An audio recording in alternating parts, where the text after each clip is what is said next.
Hoje, os cientistas estudam pessoas que contam histórias convincentes de que foram outros indivíduos.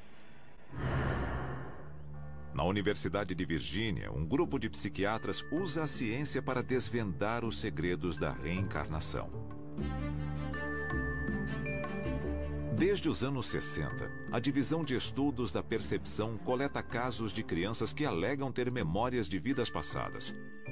O grupo tem registros de 2.500 crianças. Bom, eu acho que a pesquisa indica para as pessoas que estão abertas a considerar a possibilidade que existem evidências de que a consciência às vezes pode existir separadamente de um cérebro funcional. Então, no caso dos relatos dessas crianças, olhando para os melhores casos, eles fornecem evidências de que às vezes pode existir uma passagem de lembranças e emoções. Elas parecem ter saído de uma vida e passado para outra. Maio de 2000, Lafayette, Louisiana.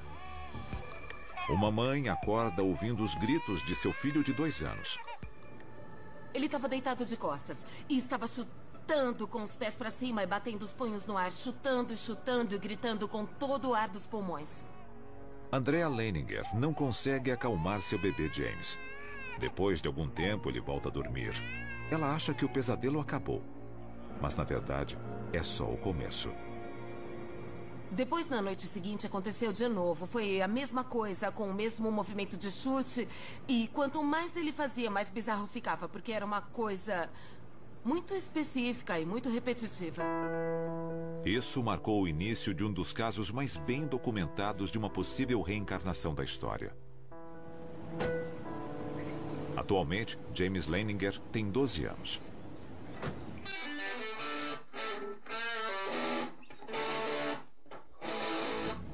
Eu pratico esportes, beisebol e futebol. Eu vou para uma escola episcopal e tenho vários amigos lá. As outras crianças, quando eram mais novas, falavam: eu quero ser bombeiro, eu quero ser astronauta. Eu sempre falei: quero ser piloto de caça, quero ser um fuzileiro naval. Recebeu as fotos da escola? É. Elas ficaram boas. Quando James tinha 3 anos, seus pais começaram a ouvir histórias chocantes contadas por ele. James estava se recordando de coisas que o conectavam a um piloto da Marinha que morreu em 1945. Eles ficaram céticos. Bruce é gerente de recursos humanos na indústria petrolífera. Andrea é ex-bailarina e atua como professora. Como cristãos, eles nunca acreditaram em reencarnação, mas começaram a montar um quebra-cabeça incrível. A primeira pista veio com os pesadelos horríveis e incessantes que James passou a ter com 2 anos de idade. Ele falava: acidente de avião, fogo, o homem não consegue sair. Acidente de avião, fogo, o homem não consegue sair. Aí eu pensei: ai meu Deus, ele sonhava com isso o tempo todo. Para mim, o que ele estava falando não fazia sentido com o que ele estava fazendo. Ele ficava se debatendo na cama e eu lembro de uma coisa bem específica que pensei na hora: isso parece o Exorcista. Ele estava descontrolado e eu me perguntava: ele está possuído? O que está acontecendo? Em 1 ano, as visões que se apresentavam a James em seus pesadelos começaram a se formar quando ele estava acordado. Eu estava lendo para James e aí ele se sentava e falava: mamãe, o homem estava fazendo assim. Aí ele se deitava e repetia o mesmo gesto que fazia no sonho, chutando e batendo. O homem está fazendo assim, eu não consigo sair, não consigo sair. Aí ele ficava sentado e eu falava: quem é esse homem? E ele dizia: eu. Ainda fico toda arrepiada. Uma vez, o Bruce perguntou: o que aconteceu com seu avião? Ele falou que caiu depois de pegar fogo. E por que seu avião caiu? Ele disse que foi atingido. O Bruce falou: quem atingiu seu avião? E ele: os japoneses! Em seguida, James deu a seus pais mais uma pista estranha e bastante específica: o nome do navio de onde ele afirmava que havia decolado com seu avião. Eu perguntei: esse navio tem nome? E ele respondeu: Natoma. Eu nunca tinha ouvido essa palavra na vida. Então fui até o escritório, liguei o computador e pesquisei. E depois de uns 300 resultados, apareceu um Natoma Bay CVE 62. Eu cliquei nele e era a história de um porta-aviões da Segunda Guerra Mundial. E isso foi o começo de todo o questionamento da situação. E nós dois ficamos parados olhando para aquilo, olhando para uma foto. Acho que uma tomada aérea daquele porta-aviões no mar. Ficamos parados, olhando por um bom tempo. Eu não tinha nenhuma resposta, sabe? Como ele sabia disso, como ele conheceu o homem, como sabia do navio. E o que isso significava. Foi aí que pensei, vou descobrir o que está acontecendo. Eu não sei como vou fazer isso, não sei o que vou descobrir, mas não vou parar de pesquisar até conseguir o máximo de respostas possível. Foi o suficiente para que Bruce fizesse uma investigação que começou com muita pesquisa. Nos 2 anos seguintes, ele descobriu a história do homem do Natoma Bay, inclusive sua morte. E James continuava dando pistas adicionais atormentadoras e sinistras. Eu continuava perguntando, lembra do seu nome? Lembra como se chamava? E ele sempre falava James. E eu pensava, ele tem 2 anos, tá confuso e acha que eu tô perguntando o nome dele. Depois, James começou a desenhar. Acho que foi uma das minhas missões. Uma missão, você lembra dela? Lembro. Eu gosto muito desse. Ele repetia os mesmos desenhos. Como um filme, comprimido em apenas um frame. Uma batalha aérea. Artilharia. Um avião em chamas. E sua assinatura, James 3. Um dia eu estava na cozinha lavando a louça, o James tinha tomado café da manhã e estava brincando com um avião. E ele falou, mamãe, antes de eu nascer eu era piloto, meu avião levou um tiro no motor, caiu na água e foi assim que eu morri. Eu fiquei paralisada. Foi uma coisa tão bizarra para ele falar. Mas aquilo era verdade. Ele não fez drama nenhum, não demonstrou nenhuma emoção. Aos 3 anos, James começou a fingir ser piloto, com uma atenção aos detalhes que impressionou seu pai. Um dia, ele arrastou um assento de carro até um armário do meu escritório e montou uma cabine lá dentro. Ele tinha um console de brinquedo e transformou aquilo num painel. Bom, ele ia de um lado para o outro. De repente, ele abriu a porta com força e se jogou de dentro do armário. Eu perguntei o que aconteceu, seu avião caiu? E ele falou, não, meu avião foi atingido e tive que pular. A descoberta seguinte ocorreu quando Bruce foi convidado para um reencontro entre veteranos do porta-aviões Natoma Bay. Ele perguntou o nome de homens mortos em ação, e isso o levou a resolver o mistério de James 3. Ele me ligou e falou, você não vai acreditar, só tem um homem do Natoma Bay que foi morto na batalha de Iwo Jima. O nome dele era James M. Houston Jr. Eu falei, peraí, então o James 3 é o James III. Eu fiquei muito empolgada, eu pensava, é ele. James M. Houston Jr. O nome dele é James, pode ser James III. James Houston Jr., piloto da Marinha na Segunda Guerra Mundial. Com 21 anos de idade, no dia 3 de março de 1945, seu avião foi atingido sobre Chichijima. Agora, os pais céticos haviam encontrado evidências de que seu filho realmente havia reencarnado. James Leininger, um garoto da Louisiana, passou a infância contando lembranças de quando foi piloto da Marinha durante a Segunda Guerra Mundial. Memórias de uma vida passada que seus pais não poderiam mais ignorar. Dos 2 aos 6 anos de idade, James continuou fornecendo provas de uma incrível possibilidade de ele ser James Houston reencarnado. Esse avião, o Wildcat, é o avião em que James Houston caiu. E ele foi o piloto de teste do Corsair. Ele testava esse modelo decolando de um porta-aviões. O F-18 é o avião que eu quero pilotar quando crescer. Desde os 2 anos, James mostrava uma fascinação incomum por shows de aviões militares e uma estranha familiaridade com aeronaves vintage. Com muita cautela, seus pais fizeram contato com a única parente viva de James Houston, sua irmã, Annie. A princípio, ela não sabia o que pensar sobre o menino que afirmava ser seu irmão reencarnado. Até que James perguntou sobre um quadro que somente uma pessoa além dela sabia existir. Ela escreveu para mim em 16 de janeiro de 2006. Querido James, eu espero que esse seja o quadro que você mencionou. É a única imagem minha pintada pela minha mãe. Eu sinto muito por ter demorado tanto para enviá-lo para você. As últimas semanas têm sido muito agitadas. Espero que você goste. Com amor, Annie. James acreditava e ainda acredita que a alma do piloto morto perguntou pelo quadro. Eu perguntei para ela sobre um quadro que a minha mãe passada tinha feito para ela e para mim. Ficou no sótão dela por uns 50 anos. Meus pais e ela acharam uma loucura que eu soubesse uma coisa dessas. Annie também passou a acreditar. E havia outras conexões ainda mais assustadoras. James tinha 3 G.I. Joes, que chamava de Billy, Walter e Leon. Nomes que seus pais consideravam estranhos para uma criança escolher. O Bruce perguntou, ô James, como é o nome do seu G.I. Joe?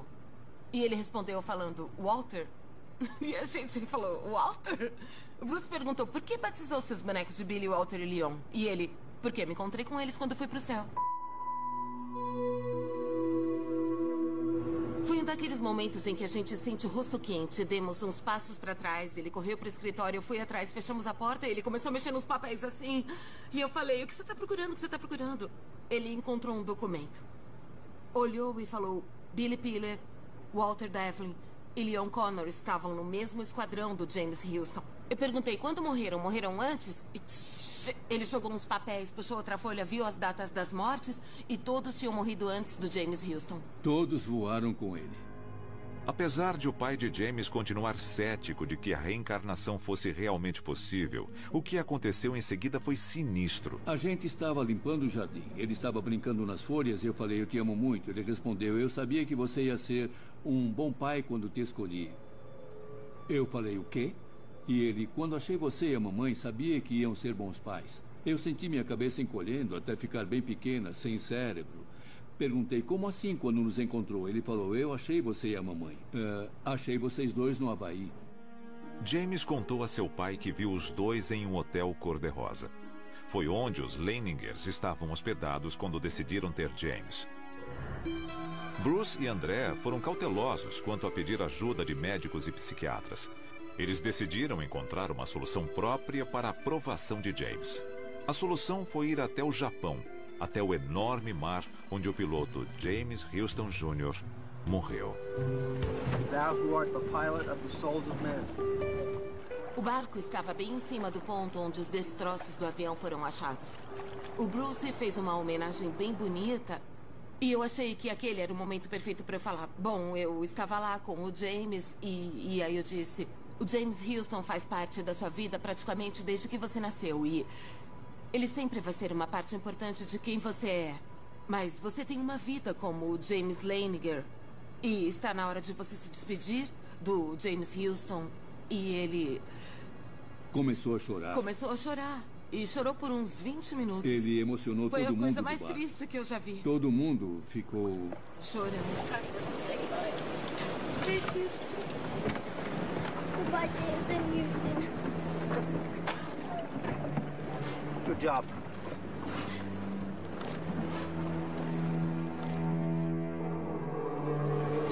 I salute you. Good boy.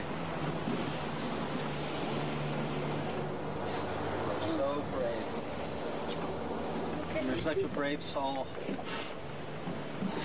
Such a brave soul and spirit.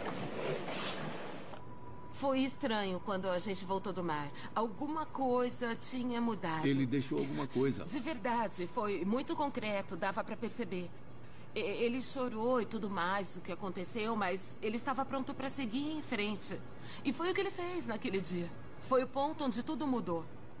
I'm gonna be the same thing that James M. Houston was. A pilot. O próximo desenho que James Leininger fez já era de paz. Os pesadelos pararam.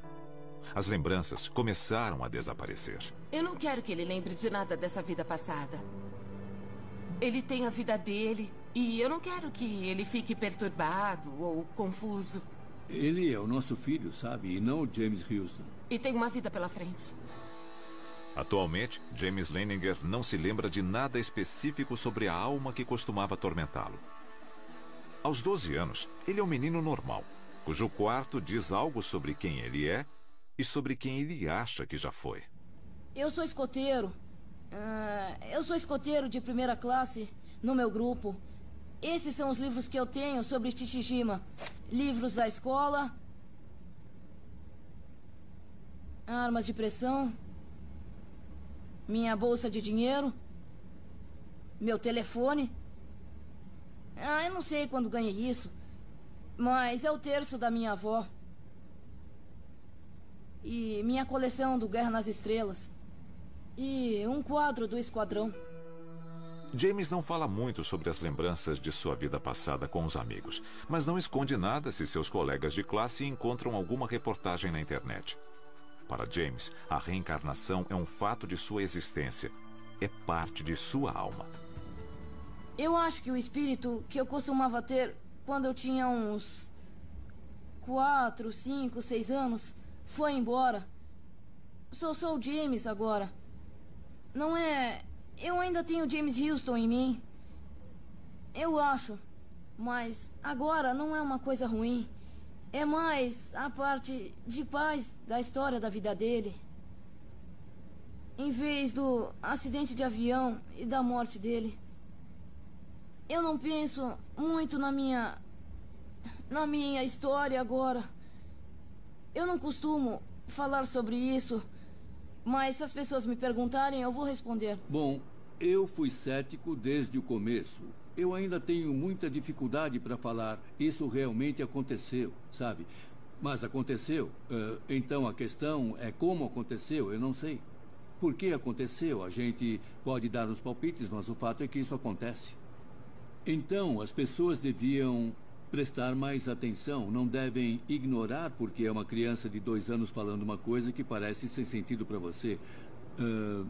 Do ponto de vista das pessoas com quem conversamos, que tentam fazer uma pesquisa científica a respeito, eu compreendo perfeitamente o pensamento racional. Mas isso não é racional. Eu lutei contra isso espiritualmente. Mas cheguei à conclusão de que agora eu tenho um sistema de crença tridimensional em vez de bidimensional.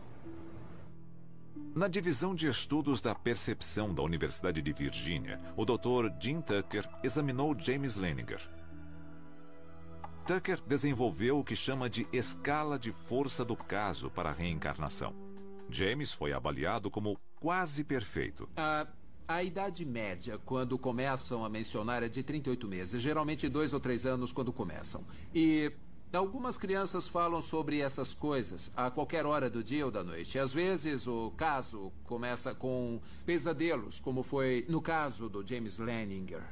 Muitas pessoas ficam intrigadas, algumas ficam perplexas, algumas ficam chateadas. Pais cristãos norte-americanos ficam impressionados. Mas, independentemente da reação, as crianças falam a respeito por algum tempo e depois, geralmente, quando estão com 5 ou 6 anos, parece que esquecem e passam a levar a vida normalmente. Após 4 décadas e 2.500 casos, os pesquisadores da Universidade de Virgínia chegaram a uma conclusão impressionante. A reencarnação é real. Isso certamente sugere que existe uma parte de nós, uma parte da consciência, que pode ser capaz de prosseguir depois que o cérebro morre. Isso indica que o cérebro pode não ser o criador de pelo menos uma parte da nossa consciência. Ele seria mais um portal por onde a consciência flui. E pode haver outra parte da existência, separada do mundo físico. E essa parte da consciência, como eu disse, pode ser independente do mundo físico e do cérebro físico, de onde ela parece vir. Enquanto isso, os céticos da reencarnação diriam que o caso de James Leininger é circunstancial, na melhor das hipóteses. Entre americanos, a crença na reencarnação está crescendo. Parte disso é por causa das celebridades que falam que acreditam em reencarnação. A Julia Roberts falou recentemente para a revista Elle que acreditava. Ela comentou que se achava muito hindu e falou sobre sua filha e sobre como a filha claramente corporificava outra pessoa. Minha opinião sobre isso é que os americanos gostam de reencarnação porque, de maneira comparativa, a vida aqui é boa. Porque, senão, eles iam querer o céu, que é um destino eterno em outro lugar, quando a vida está ruim na Terra. E você quer se livrar disso. Céticos à parte, para os Leiningers, a existência da alma não requer a validação de cientistas ou psiquiatras. A experiência de James, para eles, é uma prova da vida após a morte. Mas a dúvida continua. Se a alma existe em cada ser humano, ela pode ser encontrada e mensurada pela ciência?